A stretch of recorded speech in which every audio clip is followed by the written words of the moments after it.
Pantera part Dimebag Darrell, who was a critical main key behind the progress of the band, is broadly viewed as one of the definitive metal guitarists. However, his story is soaked in misfortune. On December 8, 2004, Darrell made that big appearance in Columbus, Ohio with his as-of-late shaped band Damageplan, and inside 30 minutes of him striking the main harmony on his guitar, Dimebag would be shot dead by an unhinged fan. This death turned the metal world on its head as they lost probably their most splendid ability at the mercilessly youthful age of 38. His demise, unintentionally, was by and large 24 years to the day after John Lennon's death, and, once more on December 8, the music local area wound up grieving one more incredible craftsman had been killed by an individual who proclaimed to be a fan. Pantera had experienced a chaotic parted in 2003, and they ended up occupied with a public altercation, one which would prompt Dimebag becoming detested by a specific segment of their fanbase, an element which would accidentally prompt his demise. Following the split, artist Phil Anselmo let Metal Hammer know that Dimebag should be beaten harshly. In the aftermath, Anselmo later asserted that it had been misquoted and wasn't intended to be taken in a genuine design. Dimebag's sibling and Pantera drummer Vinnie Paul then got hold of the sound records of the meeting from the distribution, and said that Anselmo hadn't been misquoted by any means. Pantera fans were then isolated, uncertain if to favor Team Anselmo or Team Vinnie Paul / Dimebag, with the last option matching disappearing to shape their new band Damageplan. Dimebag and Vinnie Paul were partaking in a time of imagination away from the harmful climate of Pantera, despite the fact that Damageplan shows were on a lot more limited size, yet that didn't make any difference to the siblings. Being away from Anselmo was the tonic that the Gathering required, and, in February 2004, the Gathering delivered their presentation record New Found Power, which they would use whatever is left of the year visiting. They unfortunately just had 2 additional shows to play following Columbus on the run for the record, yet Damageplan could at absolutely no point ever step foot in front of an audience in the future after the passing of Dimebag.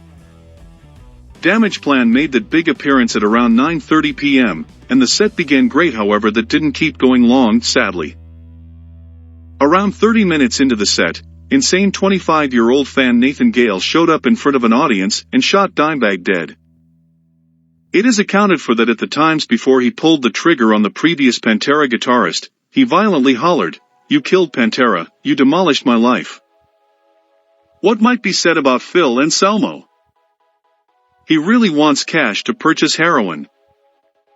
Dimebag was shot multiple times by Gale's 9mm Beretta 92 FS, and was immediately killed.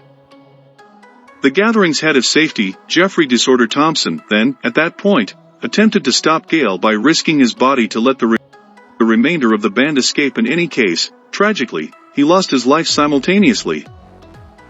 A fan named Nathan Bray attempted to give CPR to Thompson, and Darrell, however, was killed by Gale. Then the band's roadie, Aaron Halk, a previous U.S. Marine, attempted to stop Gale while he was reloading and was killed by the executioner. Columbus police showed up as fast as they could, and official James Niggemeyer took to the side stage region and spotted Gale with a prisoner firearm to their head. The official simply required a single showed no mercy Gale, and prevent him from killing significantly more music fans who were in participation on that pivotal evening.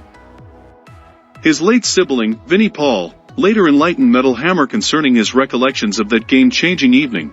"The last thing that truly makes a difference to me is the last point we made to one another before we went in front of an audience. We were heating up on the stage, like we generally did, and we were both truly energized. We just had 2 shows left, and we planned to be returning home for Christmas, and to start work on the subsequent record. Our code word to allow everything to hang out and live it up was Van Halen, man. What's more, that is the last 2 words we at any point shared with one another. I said, Van Halen, and he said Van Halen, and we high-fived one another, and went on the deck to do our thing, and a moment and a half later I'll at no point ever see him in the future." This episode stays probably the haziest night throughout the entire existence of music, and Gale's offensive shenanigans not just took 4 lives, it without any assistance changed the way of life of metal gigs until the end of time. Groups would never again feel alright with fans going along with them in front of an audience, expecting that the occasions of this spined were unfortunately imitated to chill December night.